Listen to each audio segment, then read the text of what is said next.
June 4, 1943, a night train glided into Mexia, Texas, and a column of Afrika Korps veterans stepped down, braced for degradation, only to be greeted by a main street so bright with porch lamps, neon scripts, and glassy shop windows that the hour seemed to disobey darkness.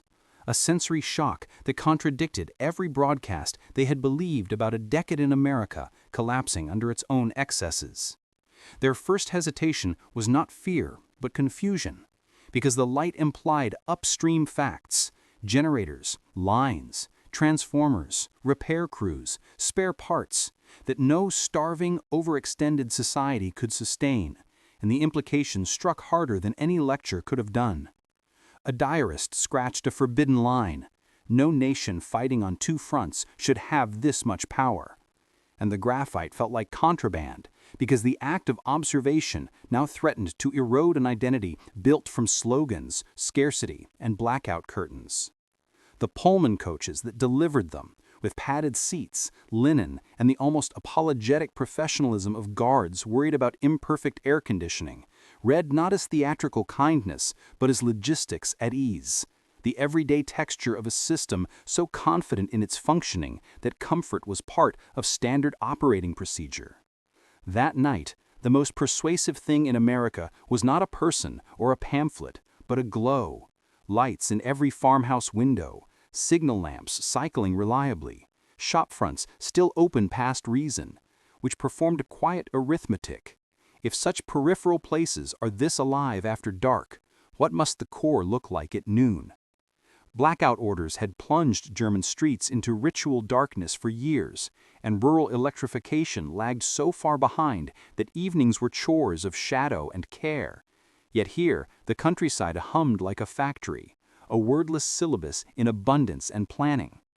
The newness stung because their pride paled under wattage, and the sight of teenagers laughing over sodas beneath fans did more damage to propaganda than 100 leaflets, teaching an unfashionable truth: that boredom, when it belongs to ordinary people in a working system, is evidence of civic health. Even the bored voice on a station loudspeaker and the unhurried rhythm of the depot crowds communicated that war was an overlay on American life rather than its total condition, a framing that undercut the glamour of emergency and replaced it with the stubbornness of routine. The town's glow was not show. It repeated itself street after street and crossroad after crossroad, and repetition is the enemy of illusion, because it asks the eye to stop being surprised and start keeping count, which is how engineers and farmers think when faced with claims.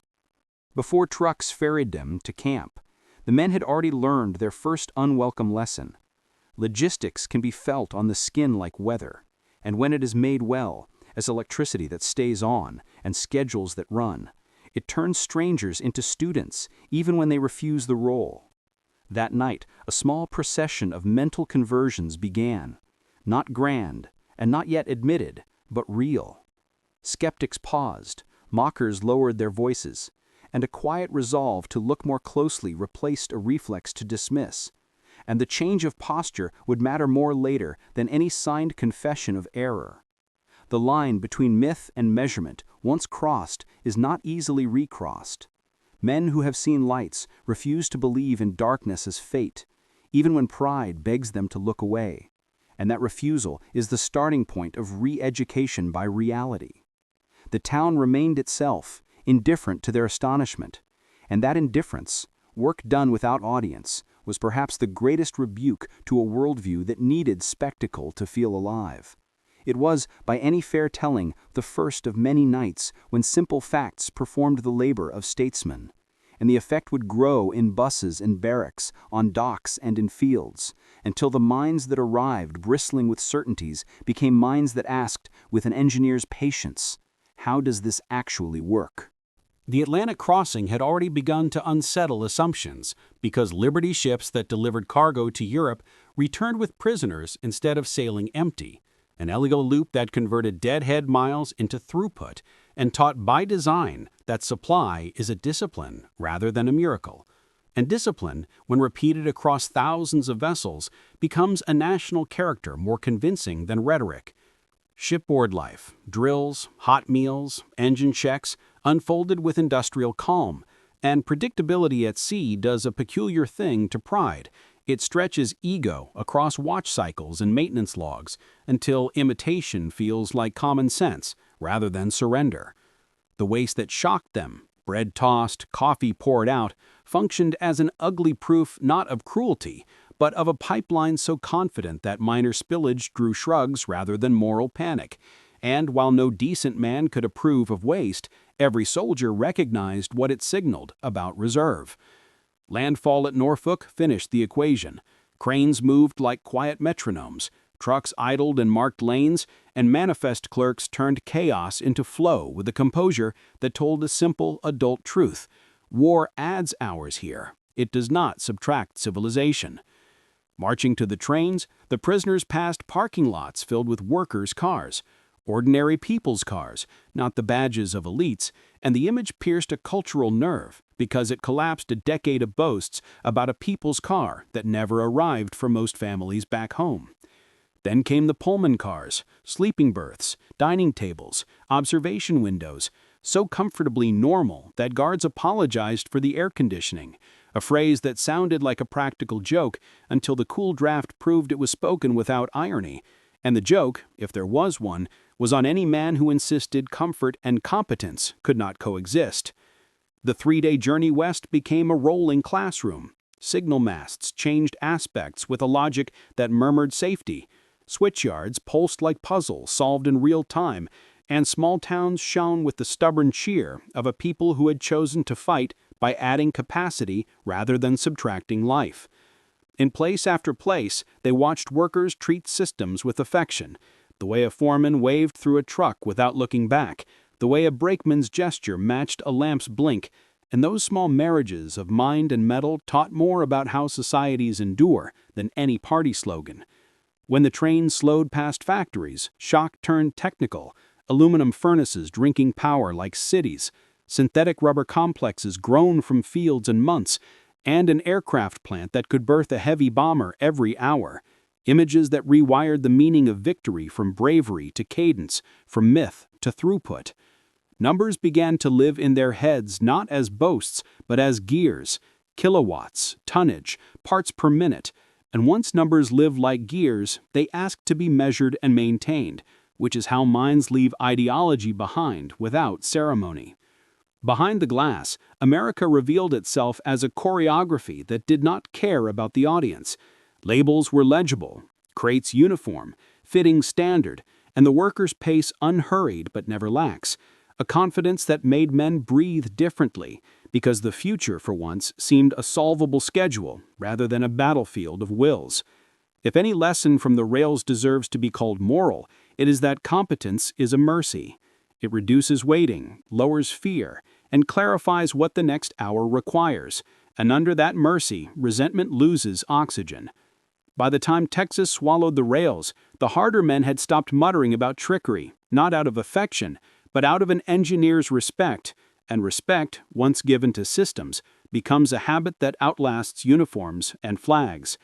The train's last clatter into camp sounded, for more than a few, like the closing of a door behind an old self, and the opening of another into a place where questions, not slogans, earned a man dignity. Camp life replaced improvisation with statute, and statute with routine. Rations comparable to U.S. soldiers, heated barracks with electric light and hot showers, medical wards with X-ray equipment and modern drugs, chaplains and libraries, canteens and theaters, an architecture of dignity bound to the Geneva rules that insisted enemies be treated as regulated opponents rather than prey, and the insistence itself proved as transformative as the amenities. The mess line moved like a clock, the posted schedule meant what it said, and a POW spokesman could bring grievances through a defined channel. Even the sight of one guard correcting another for breaking a minor rule lanced a boil of cynicism, because self-discipline within authority had become precious and rare in the last years they had known. Hospitals stunned trained eyes. Surgeons worked with gear that many German civilian clinics lacked. Penicillin appeared not as rumor, but as routine, And mental health care, virtually unknown in their own ranks, showed up as counseling rather than punishment, which told an adult story about strength that propaganda had replaced with tantrums. Officers were not compelled to work. Enlisted men earned scrip for safe non-military labor.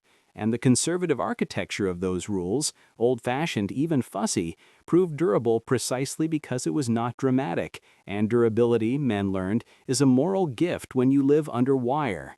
The canteen's trivia, soap that smelled clean, coffee that was hot at the correct hour, cigarettes available for purchase rather than as favors, train nerves to expect sufficiency without begging.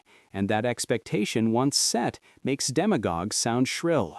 Libraries carried German titles banned at home, and the permission to read broadly functioned as an invitation to breathe. Camp newspapers, class lists, and debate circles offered unforced choices, and choice, repeated, grows into trust that authority can be argued with and survive. Work details took men into fields and depots, where mechanization humbled muscle. One machine made a month's effort into an hour's task, and powered gins, pumps, and silos taught that prosperity depends less on heroics than on electricity, parts, and maintenance, 3 short words that free a village from worshiping miracles.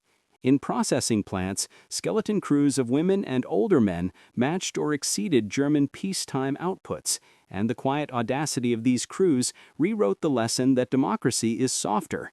It is, rather, a system with enough room for many hands to learn many skills, which makes it expensive to break and hard to stop.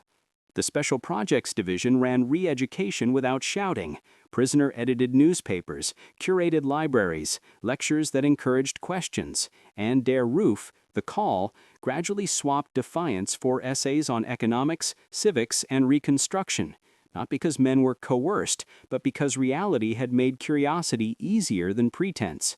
The Italian service units turned policy into demonstration. Cooperative Italian POWs received better quarters, pay, and freedom of movement, wore U.S.-issued uniforms with Italy on the shoulder, and worked as mechanics, drivers, and stevedores in depots and ports, a practical distinction between regimes and peoples that many Germans found at once galling and compelling. The point, visible without announcement, was that law here rewarded deeds rather than slogans, and that democracy's mercy was not softness, but technique. Incentives aligned with outcomes to expand cooperation without needing theater. Christmas magnified the argument. Towns sent packages, choirs sang German carols, and feast tables groaned with food that would have been unimaginable at home, a kindness that cut deeper than scolding, and suggested a confidence so complete that it could afford generosity to enemies without fearing contamination. The cumulative effect inside the wire was not a conversion by thunderbolt, but a thawing by hours. Boredom, fairness, cleanliness, a posted rule that stayed posted and was followed, a doctor explaining an X-ray without contempt, these things add up, and when they add up, men recover their ability to tell truth from adrenaline. In that recovery lay the social technology the camps offered, predictability as a public resource, competence as a form of mercy, and law as a machine that shields both the strong and the weak from the temptations of whim. Out on the land, work reframed reality with the stubborn eloquence of machines.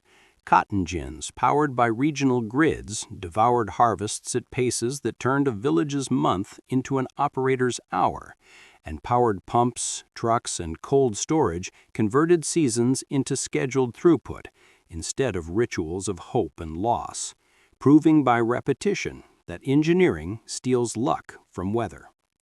In the Midwest, sugar beets, wheat, and cornfields stretched to horizons that made county maps feel quaint, and combines moved like ships across seas of grain, teaching in motion that scale is not bragging, but geometry, the simple multiplication of acres and hours when machines and fuel are cheap enough to be tools rather than trophies. Workers' lunches, beef, milk, fruit, looked like myths until they were eaten without ceremony, and the lack of ceremony communicated a moral unsettling to men raised to worship scarcity. When abundance becomes routine, it becomes planning's best friend. In canneries and warehouses, women and older men ran lines that met or exceeded German peacetime outputs, a sight that dissolved smugness about who can learn which skills and replaced it with respect for training and fixtures, those unglamorous words that add up to outputs the enemy cannot match with posture alone. Rail spurs and depots worked like choreographed puzzles, bins labeled, crates standardized, forklifts threading lanes under signal lamps. And the lesson about labels may be the most subversive. Clarity is a weapon because it erases friction, and friction eats time, and time is the rarest ammunition in any long war. In Detroit's shadow, power plants gulped coal, and the River Rouge complex loomed as proof that a city can be a factory and a factory a city, employing tens of thousands in 3 shifts that turned sundown into a figure of speech rather than a constraint, a mood that made even the toughest prisoner recalibrate contempt into calculation. What had sounded like boasting over radios now sounded like calendars and torque, and calendars and torque are languages that cross borders easily. When men learn them, they carry them home in notebooks rather than flags. News of Normandy closed the argument about outcomes with the kind of proof soldiers trust: 6,000 ships, 11,000 aircraft, artificial harbors, and daily tonnage that made legend feel small. And in camp theaters, the reels mapped arithmetic onto coastline, a lecture in capacity neither sneer nor courage could undo. The most radical scenes, however, were intimate. A farmer's teen driving a tractor worth more than a German family's lifetime savings. A gray-haired woman calmly running a control panel that replaced 50 workers. A guard apologizing for a schedule delay as if punctuality were a human right. Every tiny gesture a plank in a bridge from awe to emulation. Work changed talk. Men stopped asking whether America's abundance was moral and started asking how its systems worked. And the pivot from sermons to schematics mattered because it moved pride from identity to craft, from who am I to what can I learn this week. That pivot is the quiet precondition for democratic life, which depends less on shared certainty than on shared procedures. And among the procedures absorbed were the ones that build durable peace: standards, maintenance, inspection, safety, and the unromantic habit of finishing meetings with assignments that stick. In retrospect, the field and the depot proved to be the decisive classroom because they made prosperity legible. A man cannot replicate a miracle, but he can replicate a workflow if he saw the bins, read the labels, timed the cycles. And the camps, without meaning to, graduated a cohort fluent in such literacies. Those literacies would outlast uniforms, outlast borders, and outlast slogans because they belong to the daily grammar of prosperity. And once learned, men teach them to sons and colleagues the way a foreman teaches a safe way to lift. If daily life performed the argument, the Special Projects Division supplied the vocabulary, quietly circulating prisoner-edited newspapers, moderated debates, and carefully chosen books, with DeRoof at Fort Kearny evolving from brittle nationalism into practical essays about constitutional government, market discipline, and local reconstruction, a shift less imposed than recognized by readers whose eyes had already adjusted to the light. Italian service units turned policy into pedagogy, granting cooperative Italian POWs better pay, quarters, and freedom of movement. Uniforms marked Italy, and jobs as stevedores and mechanics in major depots and ports, a living distinction between human beings and regimes that taught by proximity that law here was not a cudgel but a lever. Cinemas added conscience to arithmetic.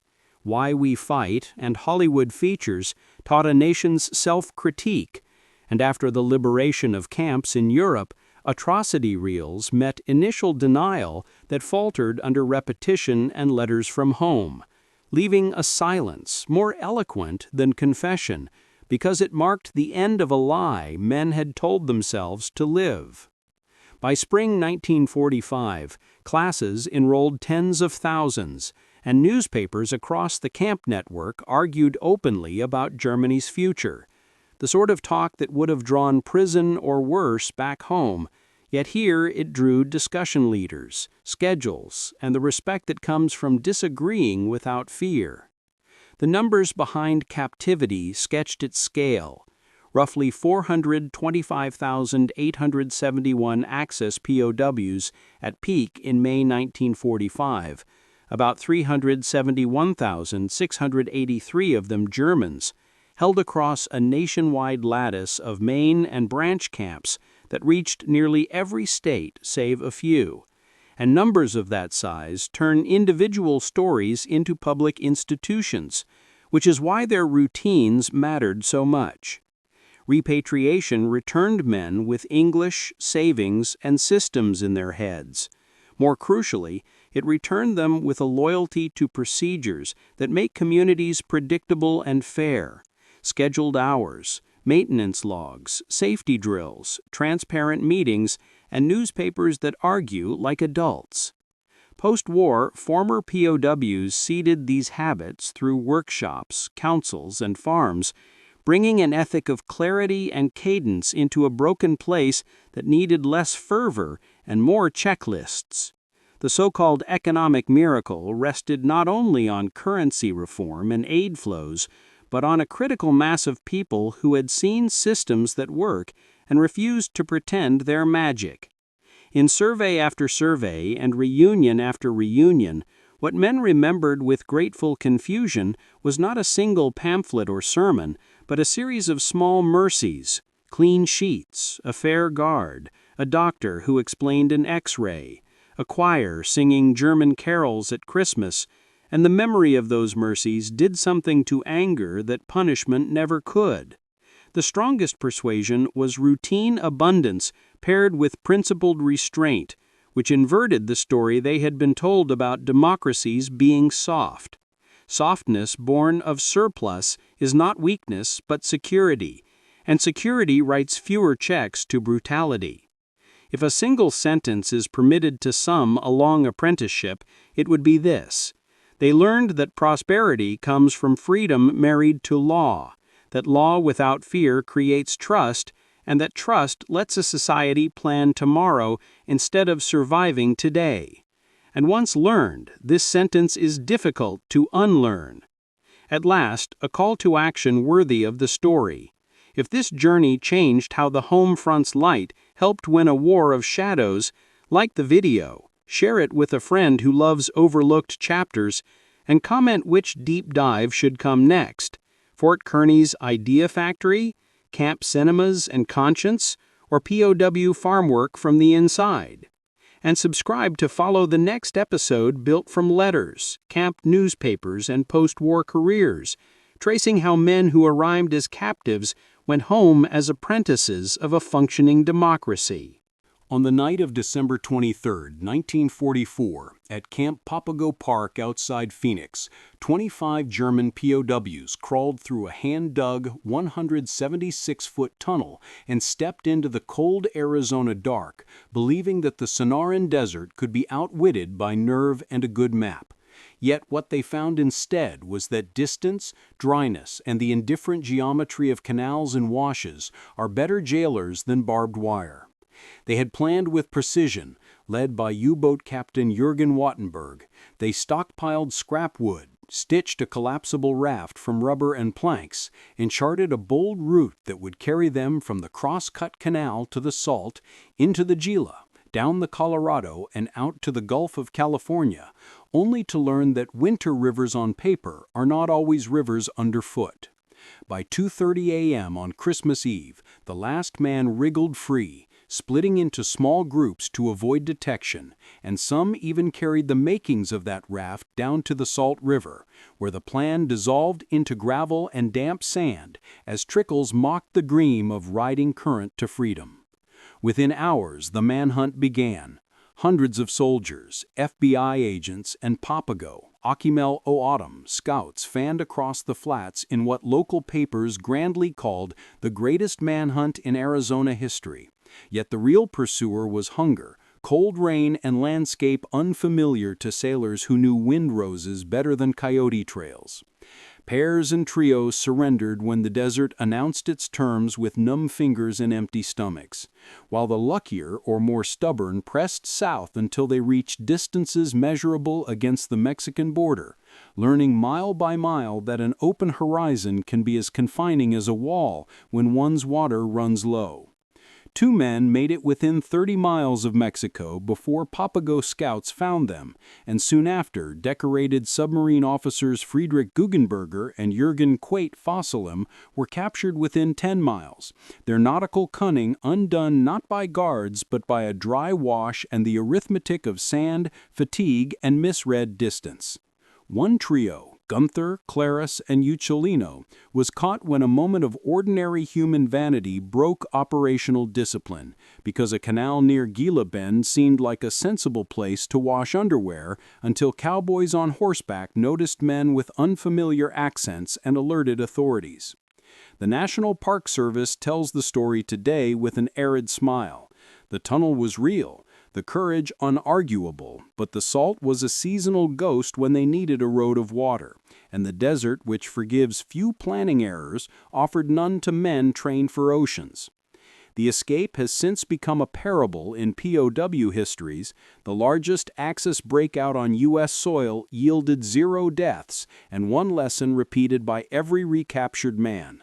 Arizona is bigger than a map and more patient than any fugitive, and a canal that promises passage in the mind can be a ditch in the body.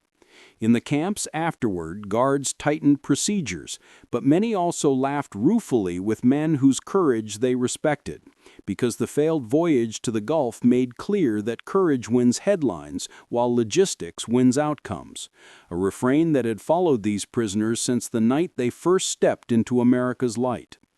For POWs who had quietly learned to admire the American habit of making environments predictable, rail yards, mess lines, factory floors, the desert offered a counterexample that dignified their captors without demeaning them. Nature remains the ultimate logistician, and to beat it requires the same respect for detail they had seen at ports and plants. That some escapees nearly made Mexico does not weaken the moral. It sharpens it, because near is the cruelest unit of distance in any plan, and near is where maps show their limits and the body shows its truth, particularly in a winter rain that chills resolve and a silence that amplifies the sound of one's own breath. In historical memory, the Great Papago Escape stands alongside tales of tunnels in Europe and daring flights across rivers. But here the finale was not gunfire or a hero's grave, but a line of tired men walking back into wire under a high, indifferent sky, bringing with them a desert-inked footnote to the larger curriculum of captivity, that freedom demands both courage and conditions, and missing either turns a brilliant blueprint into an exhausted circle. No honest story of POWs in the United States can ignore the bitter American contradiction that black U.S. soldiers fighting for the Republic abroad often found themselves refused service or segregated on their own soil, while German prisoners in uniform were seated and served inside, a humiliation that pierced the moral armor of victory with a wound still tender today. Corporal Rupert Trimmingham's 1944 letter to the Army's Yank magazine told of a lunchroom in the Deep South where he and 8 black soldiers were forced to eat in the kitchen while German POWs dined in the main room, smoked, and enjoyed table service, a tableau so perverse that it later inspired a New Yorker short story and a generation of bitter remembrance. Are these men sworn enemies of this country? He asked, implying the only answer needed, yes, and then posing the question that could not be domesticated. Are we not American soldiers? And if so, why were we treated as less than men we captured? A question that ricocheted through barracks and mess halls wherever Jim Crow's logic held sway. Letters compiled by historian Matthias Rice document latrines separated by color at a Texas POW camp, and the grotesque spectacle of German POWs allowed to use white facilities while black American warriors were shunted elsewhere, a spatial insult that mapped a hierarchy even segregationists should have felt ashamed to document. A Tuskegee airman, Charles Dryden, remembered a base in South Carolina where POWs could enter the white side of the post-exchange cafeteria while black American warriors could not. A story that, told in calm prose decades later, still reads like a confession of a country arguing against itself without the courage to say so out loud. Accounts from Florida and Utah describe German POWs refusing to take orders from black NCOs and white officers backing them up, or black soldiers made to dispose of the waste of entire camps, including POW latrines, while those same POWs, under light guard, walked the grounds with an arrogance sharpened by the spectacle of American division. On segregated trains, historian John Hope Franklin recalled POWs laughing from spacious compartments while black soldiers crowded into coaches, the enemy enjoying a geometry of space denied to citizens, and the humiliation became its own propaganda, feeding what Franklin called the funniest thing, funny meaning obscene, he saw in that wartime season. None of this negates the lawful, humane treatment extended to POWs under Geneva standards, which reflects well on American institutions when measured against the barbarities of the Axis. It does, however, expose a hypocrisy that POWs could see and sometimes mock, complicating tidy narratives about moral high ground and the clarity of good and evil. The fact that the U.S. military remained officially segregated until 1948, when President Truman signed the executive order to desegregate the armed forces, places the POW story within a larger American timeline, where pluralism in law outpaced pluralism in custom, and where victory abroad arrived faster than justice at home. For German prisoners who had already begun to respect the American habit of procedure, schedules that held, rules that bound guards as well as guarded, this contradiction was a lesson too, a dark one, in how a society can honor law in one domain while dodging it in another, and how reform requires will as well as paperwork. The episodes did more than shame. They educated. And not only the POWs, but the country that held them, because letters like Trimmingham's helped galvanize debate among officers, chaplains, and citizens who could no longer pretend that a nation fighting fascism could afford the luxury of racism without harming its own soul. In POW camps, some guards and administrators quietly adjusted practice where they could, narrowing the gap between principle and behavior, while others enforced local custom. The inconsistency itself taught prisoners that democracies can be messy not only in speech but in conscience, leaving the work of alignment to future years.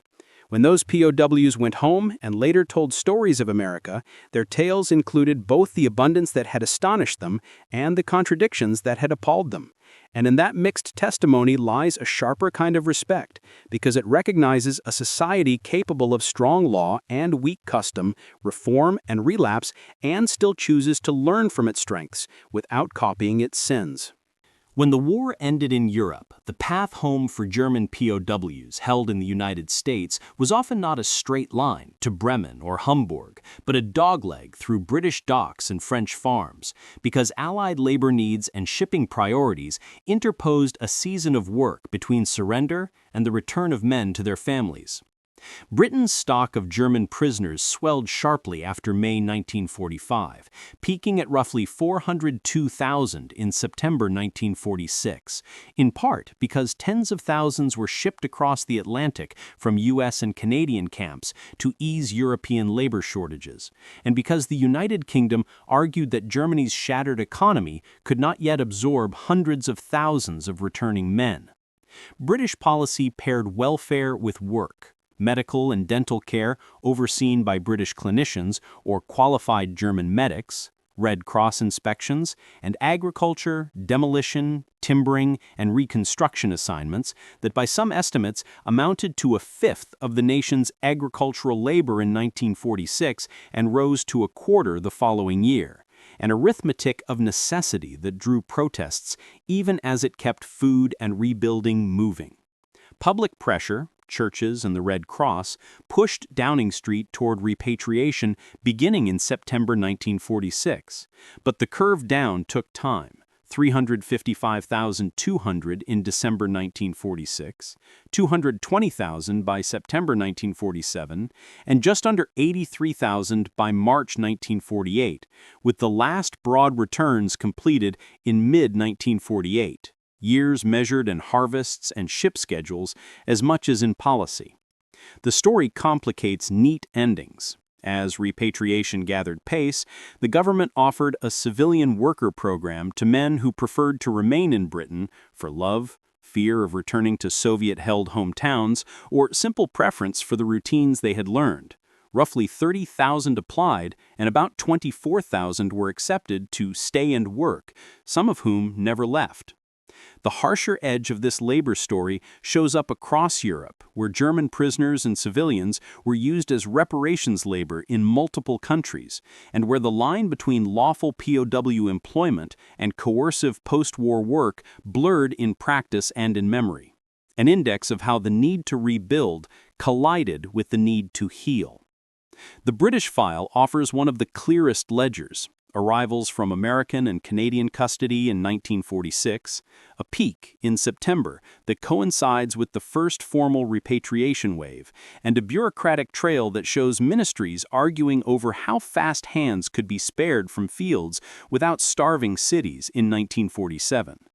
Inside that ledger are lives. Prisoners visiting British families at Christmas 1946, churches opening doors to men who had become familiar faces in parishes, and local papers printing notices about concerts and football matches involving camp teams, small stitches that turned custody into community, one Saturday at a time.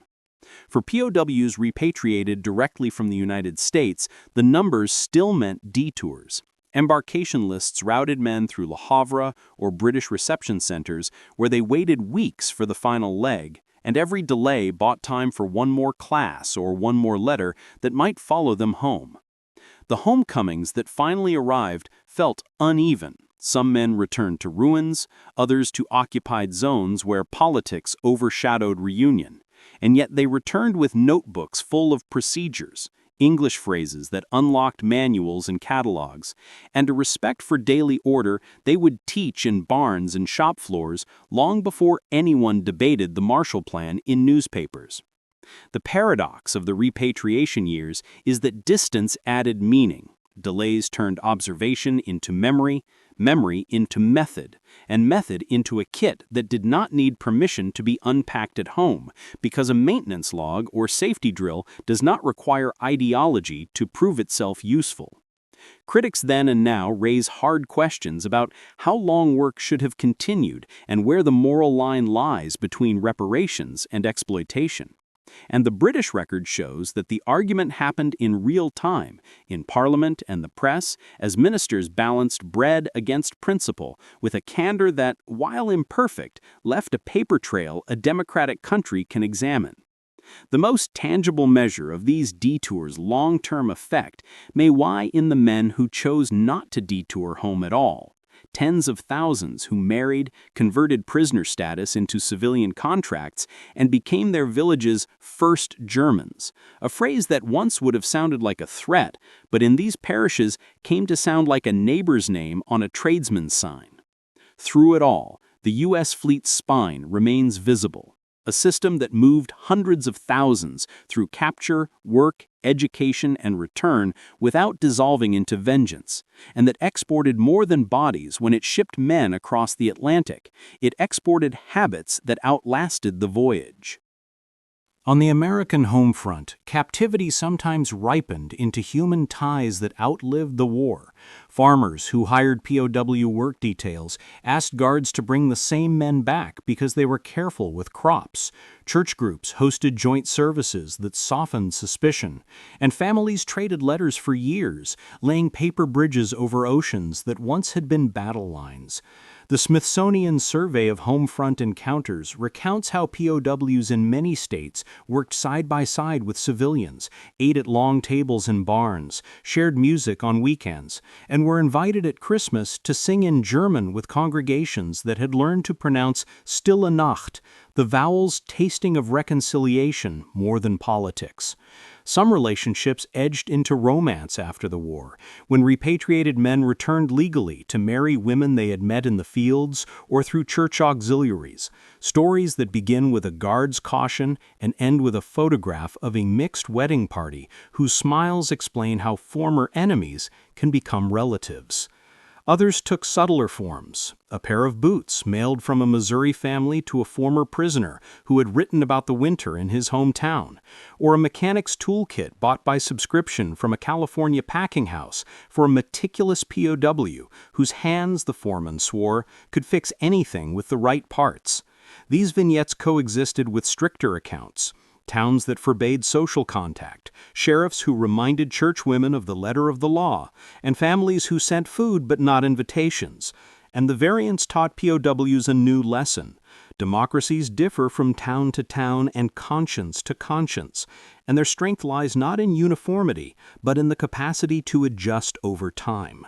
Veterans clubs sometimes invited former prisoners back decades later to speak about the camps, and the awkward first minutes, apologies, disclaimers, pauses, gave way to shared stories about weather and work, and the day a guard corrected another guard, and the room relaxed into the rare comfort of truth between old opponents. The public memory of these ties complicates the popular narrative. Alongside justified pride in humane treatment lives justified shame at racial contradictions within the same towns, and POWs were keen observers of both, teaching future listeners to resist easy triumphalism and easy cynicism at the same time.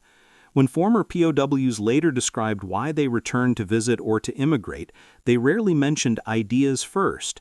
They mentioned a family who called them by name, a choir's harmony that felt like dignity, a mechanic's bench where the parts arrived on time, and the odd relief of boredom in a lawful place, the unglamorous virtues that kept showing up in their letters.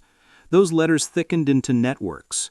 Holiday cards, food parcels during the Berlin blockade, job offers routed through chambers of commerce, and second-generation friendships that outlived the protagonists of the first act and became stories grandchildren told at long tables, where the old word enemy lost its flavor. In farm counties, memory settled on yields and pay packets as much as on flags. The men had done good work, the fields had thanked them, and the economy had noticed. And in the telling, the distinction between they and we blurred under the pressure of shared results. The most honest veterans of these relationships refuse to cementalize them. They admit the awkwardness, the missteps, the times when a rumor or a look froze a kindness in midair, but they keep the ledger open long enough to show that small mercies, repeated, can balance heavier lines if given a few seasons. For modern viewers, these stories offer practical instruction. Build contact around tasks. Eat together when possible. Let music do work speech cannot. Keep schedules because predictability is its own language. And write, because a letter can carry warmth where policy cannot reach. The result, measured in careers and families rather than in treaties, is an undersung strand of reconciliation that did not wait for speeches and did not ask newspapers for permission. It simply grew where people stood close enough to pass a wrench or a hymn book and found that the hand on the other end did not tremble. In this sense, the American home front's gift to its prisoners was not merely electricity, rations, and rules, but proximity governed by decency, which is the raw material from which future neighbors are made. What emerges at the end of this long corridor is not a single moral, but a method. Persuasion by the ordinary lights that stay on, meals that arrive on time, guards who correct guards, newspapers that argue, wages for work, clinics that listen, schedules that mean what they say, paired with principled restraint that refuses to make enemies into prey, an ethic that proved more durable than slogans for men who had been trained to worship abstraction. The formal re-education program mattered, Der Ruf, Fort Kearny's editorial benches, curated books and films, but the strongest teacher in every camp was the unremarkable day that repeated without cruelty until confidence replaced adrenaline, because confidence is the emotion that lets a mind become curious without fear of collapse. Where the story darkens, segregated counters, unequal doors, and the sight of POWs seated inside while black soldiers ate outside, the contradiction taught another kind of adult lesson. that democracies must choose daily to align law and custom, and that victory abroad will always taste of ash when justice at home lags, a truth the POWs saw and reported with an accuracy that stings. And where the story meanders through British fields and French sites before it loops home, it shows that even the mechanics of return can be rebuilt into instruction.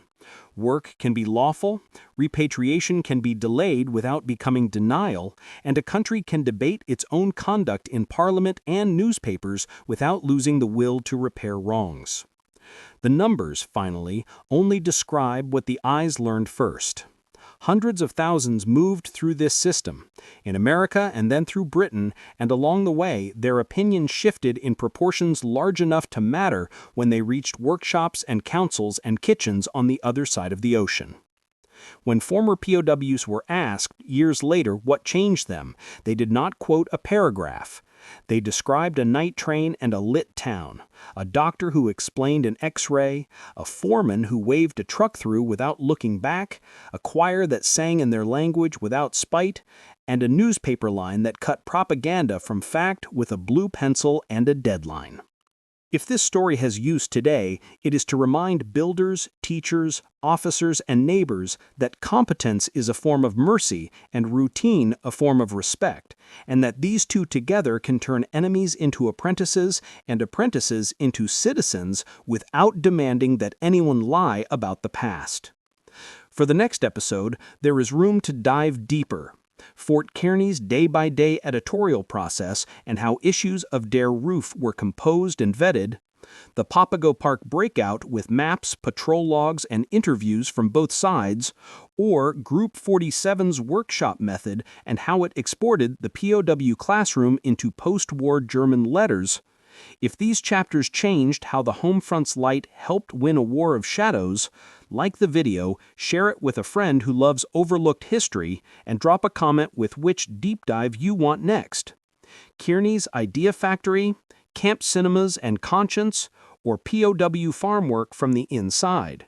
And subscribe with alerts to catch the follow-up built from Der Ruf issues, editorial memos, repatriation schedules, and oral histories tracing how captives became apprentices in the everyday mechanics of a working democracy.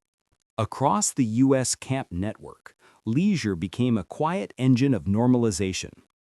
Orchestras formed from remembered skill. Choirs sketched Sunday into the week. Stages appeared for plays and cabaret, and soccer pitches and running tracks turned fenced space into fields of friendly rivalry, teaching captives and guards alike that routine joy is a civilizing force precisely because it refuses to bargain with despair. Music programs flourished wherever a few instruments and a patient officer could be found, with camp bands playing folk songs, marches, and borrowed swing, while libraries and YMCA phonographs filled off hours with records and reading, a small republic of taste that gave men a way to feel human on schedule. In Iowa, archives from Camp Algona preserve how prisoner-led ensembles and listening clubs used concerts to structure emotion and community, confirming that music in captivity did not only entertain, it organized time, memory, and mutual regard. Sports scaled with camp size. Small posts scraped together volleyball and a circular track. Large installations built handball courts, bowling alleys, and a dozen regulation volleyball courts. But everywhere, soccer reigned, with tryouts treated like holidays, and Sunday family drives ending with locals cheering a match from beyond the fence. American pastimes crept in too. Baseball diamonds scratched into parade grounds, barbed wire leagues chronicled in camp papers, and even a barbed wire bowl American football game in Stockton, California, as 1946 dawned and men awaited repatriation. Proof that curiosity travels faster than ideology when boredom stands still. Canteens and mess halls pulsed with culture. Phonographs spun Bing Crosby records and Don't Fence Me In. Books circulated at rates that would flatter small-town libraries, and Saturday movies drew hundreds who recited favorite Western lines or whistled at an actress's brief appearance, Rituals that became the week's architecture in places built to erase weeks. The Geneva Framework's allowances for education and recreation, vague in letter but generous in spirit, found practical expression in these programs. And the result was not decadence but discipline. Schedules, rehearsals, practices, fixtures, brackets and box scores turned idle hours into habits transferable to civilian life. Guards often bet friendly on teams. Foremen timed heats, and chaplains hosted recitals, shrinking social distance with shared calendars and shared cheering. And every cheer taught that respect is easier to learn when people do difficult, pointless things together and call it play. The lasting significance lies less in any single match or march than in the way repetition reintroduced order as a gift rather than a threat, convincing men who had known only coercive regimentation that structure can be chosen and enjoyed, not merely endured. Years later, former POWs remembered concerts as strongly as they remembered factories and fields, because a hymn sung well in captivity explained America's confidence without a speech. A free society does not fear beauty, even when enemies make it. Food told a daily story about law and logistics. Rations comparable to U.S. soldiers, augmented by produce from work details, Red Cross parcels, and canteen purchases, formed menus that were predictable enough to rebuild bodies and tempers, and predictability, repeated 3 times a day, is a persuasion stronger than any pamphlet. The Red Cross parcel system, coordinated through Geneva, moved millions of boxes across oceans and rails. Contents varied, but typical American parcels included powdered milk, cheese, coffee, Spam or corned beef, tuna, jam, biscuits, fruit, cigarettes, soap, and vitamins, an itemized argument that upstream abundance had not broken under wartime stress. In many Luft camps in Germany, cigarettes became currency. In the U.S., with canteens stocked and kitchens stable, parcels often fed the common pot, turning individual gifts into communal meals that taught cooperation by taste and schedule.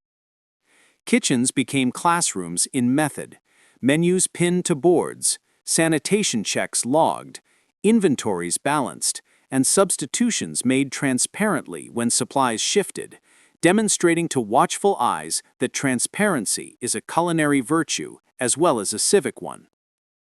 The legal baseline, rations sufficient in quantity, quality, and variety to maintain health, was interpreted in U.S. custody with a material generosity that surprised captives conditioned for thin soup and rationed bread, and the surprise slowly matured into trust in rules that protected dignity rather than merely displaying it.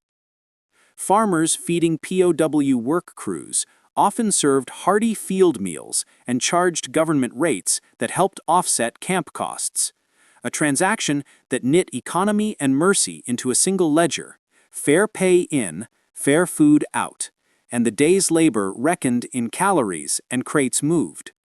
The mess line's choreography, trays sliding, ladles measured, portions even, lowered temperature on conflicts that ideology might have raised, because a fair scoop repeated is a small justice seen and tasted by all, and small justices add up when performed on time.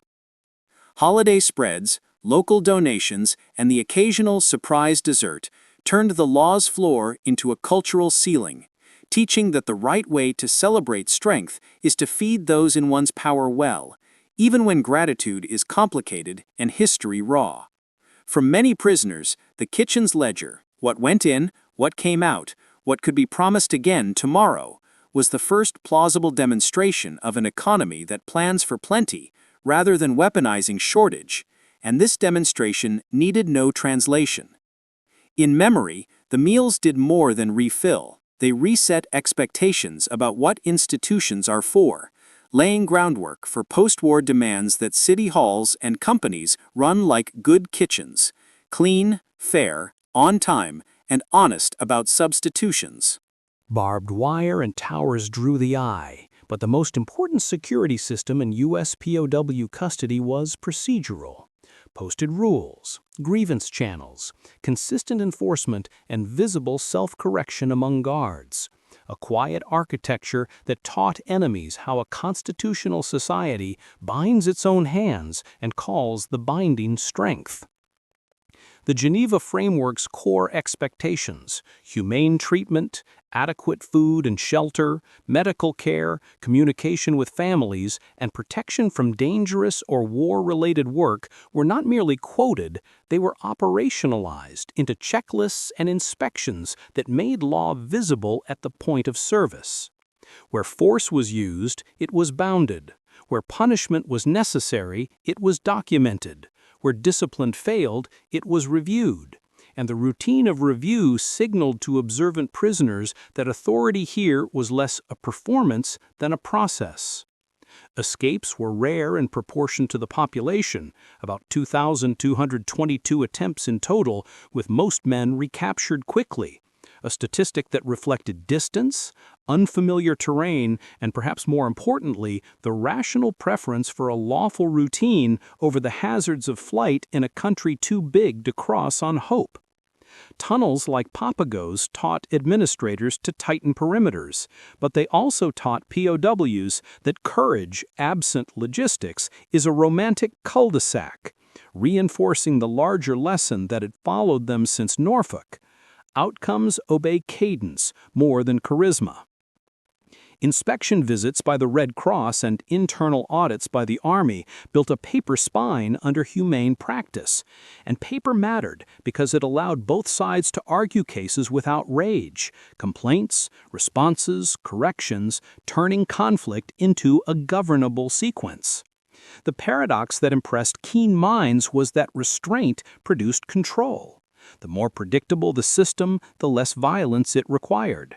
The more visible the rules, the less they needed to be dramatized, and the more citizens trusted the routine, the less the state had to posture.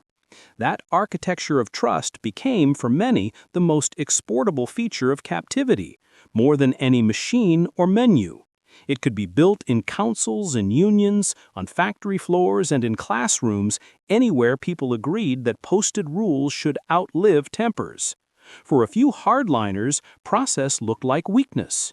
For most who lived with it, process felt like oxygen. And once felt, it shaped ambitions less grand than victory, but more durable. A meeting that ends on time, a policy that survives a bad day, a rule that constrains a favorite as well as a foe. If there is a single blueprint worth copying from the wire outward, it is this: make law ordinary. And the ordinary will do law's work without theatrics. After the camps closed, memory seated itself in museums, town plaques, oral histories and family albums. A photo of a soccer final at Camp Brady, a program from a Christmas concert in a Kansas barracks, a newspaper clipping about a barbed wire bowl on a California depot field. Small artifacts that keep the logic of humane custody legible to generations who never saw the wire. Articles, exhibits, and veterans' talks explain to visitors how a nation at war fed, housed, and educated captured enemies according to rules it had chosen to honor. A lesson that works on school groups as reliably as any civics class precisely because it is practical, specific, and written in the ink of meals, shifts, and receipts. Libraries hold their roof issues and SPD memos from Fort Kearny, while literary histories trace a line from those barracks desks to Group 47's circle, showing that the strongest monuments to this era may be sentences that refuse propaganda's shortcuts and insist on craft, argument, and deadlines. In Britain, parish histories and local papers recall how former prisoners stayed, married, and built lives along hedgerows where they had once cut timber and harvested beets. Proof that reconciliation can be measured not only in treaties, but in shop signs and church registers. The darker threads remain on display too. Museum panels that confront segregated counters and unequal doors for black soldiers, giving full voice to letters like Rupert Trimmingham's, and reminding viewers that a nation can be admirable in one ledger and guilty in another at the same time. Scholars continue to debate the balance of causes: defeat, distance from the regime, humane treatment, reeducation's editorial craft, but most agree that immersion in competent routine did more to unfasten fanaticism than any single instrument, and that the program's greatest success was to trust men with reality and wait. The long echo plays out in twinned virtues: compassion with discipline, abundance with planning, argument with deadlines, pairs learned in camps and then practiced in workshops and councils where the future was decided one boring meeting at a time. For communities that hosted camps, memory often settled on gratitude, the harvest saved, the mill shifts covered, the choir that sang in 2 languages, and on the feeling that proximity under rules can turn enemies into neighbors more cheaply than victory parades can. For former prisoners and their families, the echo is even plainer. A maintenance log kept, a safety drill run, a newspaper edited with care. The everyday piety of competence that outlasts banners and belongs to anyone willing to practice it. In total, the memorials insist that what mattered most was not exceptional heroism, but sustained decency. And that sustained decency, while unphotogenic, is the only politics that ages well.